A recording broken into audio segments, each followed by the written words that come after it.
Mutual fund में invest करना चाहते हैं पर पता नहीं सेलेक्ट कैसे करें, कौन सा म्यूचुअल फंड आपके लिए राइट होगा। तो इस वीडियो में हमने चूज किए हैं लिस्ट ऑफ 10 म्यूचुअल फंड, वो भी large and mid cap category में। अब आप सोच रहे होंगे ये large and mid cap category क्या है। म्यूचुअल फंड के भी बहुत सारे टाइप होते हैं और हमने इसको एक सेपरेट वीडियो में कवर किया है, तो आप इस लिंक पर जाकर टाइप ऑफ म्यूचुअल फंड देख सकते हैं। बट जस्ट टू रिकैप, जो large and mid cap mutual fund होता है, ये म्यूचुअल फंड सिर्फ लार्ज कैप और मिड कैप कंपनीज में इन्वेस्ट करता है, यानी ब्लू चिप बिग कंपनीज में इन्वेस्ट करता है, लाइक टीसीएस, इन्फोसिस, रिलायंस, ना कि छोटी छोटी कंपनियों में जिनका भी पहले आईपीओ आया या जिनका मार्केट कैप बहुत कम है। जो large and mid cap mutual fund होते हैं उनका रिस्क लेवल भी कम होता है, क्योंकि ये सब मोस्टली स्टेब्लिश्ड कंपनीज में इन्वेस्ट करते हैं। एंड बिकॉज मिड कैप बीच की कंपनीज भी इस म्यूचुअल फंड का पार्ट होती हैं, तो इनका रिटर्न्स ठीक ठाक होते हैं। तो आज के इस वीडियो में हम डिस्कस करेंगे कि भाई आप म्यूचुअल फंड को चूज कैसे करें, कौन से फैक्टर्स हैं जो आपको देखने चाहिए। पर हम बहुत क्लियरली एक बात कहना चाहते हैं कि कोई भी पास्ट हिस्टोरिकल परफॉर्मेंस ये नहीं कहती कि फ्यूचर में भी ये इतना ही अच्छा करेगा। बट जब हम पास्ट और हिस्टोरिकल परफॉर्मेंस को देखते हैं तो हम ये अंदाज़ा लगा सकते हैं कि हाँ, इसकी मैनेजमेंट या जो भी बंदे इसमें काम कर रहे हैं उनको कुछ आइडिया है म्यूचुअल फंड के बारे में, इन्वेस्टमेंट के बारे में। They have done well in the past, there is high probability, there is probability of doing well in future as well. So without wasting time, let's get started. You can see on the screen there is a list of mutual funds, but how we choose that? So there are basically major 5 criteria. On that basis you should choose your mutual fund. The first and foremost, obviously, it comes to return. You can see most of these companies has made good return, and when I say good return, I'm comparing it against to Sensex and Nifty as a benchmark. इन सभी mutual fund का अगर आप return देखें 5 साल का, वो double digit में है, मच हायर देन है जो कि सेंसेक्स एंड निफ्टी ने डिलीवर किया है। जो हम दूसरे नंबर की बात करेंगे वो बात करेंगे हम रिस्क की, और रिस्क किससे इंडिकेट होता है? बीटा से। अब ये बीटा को और रिस्क को आप एक ही बात मान सकते हो। आप अगर टेक्निकलिटीज में जाना चाहते हैं, बीटा को फर्दर समझना चाहते हैं, please let me know in the comment and I will make a separate video on it. अब इस बीटा को समझते कैसे हैं, रीड कैसे करते हैं, आप देख सकते हो beta for this mutual fund 0.9, 0.8 different numbers. How to read that? So इसको रीड करने का एक सिंपल सा तरीका है। अगर बीटा 1 से कम है तो इसका मतलब है कि ये म्यूचुअल फंड मार्केट इंडेक्स की बजाय, सेंसेक्स और निफ्टी की बजाय, इसका जो रिस्क है वो कम है।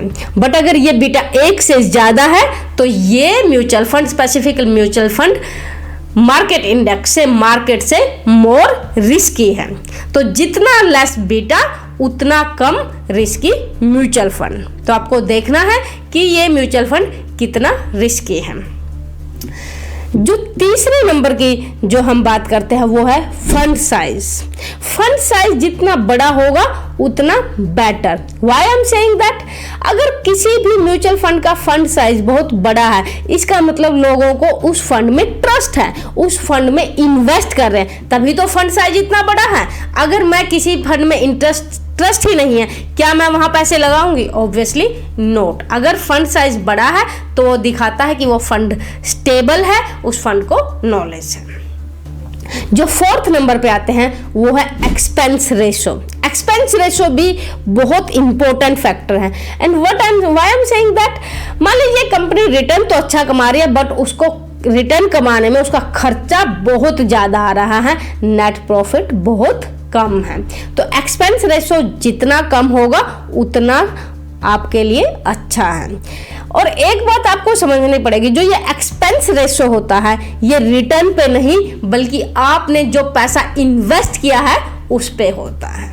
अगर मान लीजिए आपने 10,000 रुपये इन्वेस्ट किए हैं और आपका 1% एक्सपेंस रेशो है, तो उसका कितना आपको पैसा देना पड़ेगा, 100 रुपीज़ उस 10,000 रुपये को इन्वेस्ट करने के लिए आपको म्यूचुअल फंड को देना पड़ेगा। तो एक्सपेंस रेशो जितना कम होगा उतना आपके लिए बेटर होगा। तो on an average expense ratio जो है 0.6 to 0.7% होता है, but for few fund it might be higher than that, but then you need to know why it is and what the reason behind that. जो fifth factor हम बात करेंगे वो है मैनेजमेंट की, पोर्टफोलियो मैनेजर की। ये बहुत इंपॉर्टेंट फैक्टर, आपको देखना है कि जो उनका मैनेजमेंट है, जो उसका पोर्टफोलियो मैनेजर है, वो कितना क्वालिफाइड है, पिछले कुछ सालों में, एक डिकेड में 10 साल 15 साल उन्होंने कितना रिटर्न कमाया है। एंड स्पेसिफिकली जब मार्केट डाउन टर्न कर रही थी तब उनकी इन्वेस्टमेंट्स कैसा कर रहे थे, क्या वो जब पूरी मार्केट गिर रही थी उस टाइम पर भी वो उन स्टॉक्स में इन्वेस्ट कर पा रहे थे जो बेटर परफॉर्म कर रहे हो। तो आपको उनको देखना है कि over 10 to 15 years how they have performed. It's very important because सारी की सारी इन्वेस्टमेंट डिपेंड किस पे करती है, पोर्टफोलियो मैनेजर पे तो डिपेंड करती है। अगर पोर्टफोलियो मैनेजर इनफ क्वालिफाइड नहीं है, उसके पास इनफ एक्सपीरियंस नहीं है, अंडरस्टैंडिंग नहीं है मार्केट की, डजंट मैटर कितनी बड़ी ब्रांड वैल्यू है, वो जो पर्टिकुलर म्यूचुअल फंड है परफॉर्म नहीं कर पाएगा। तो it's very important to understand that part. इसके बाद मैं आपको एक पार्ट और कहूंगी, वो इंपॉर्टेंट है समझना। आपको देखना है कि म्यूचुअल फंड की जो टॉप 10 होल्डिंग्स हैं वो कौन कौन सी हैं।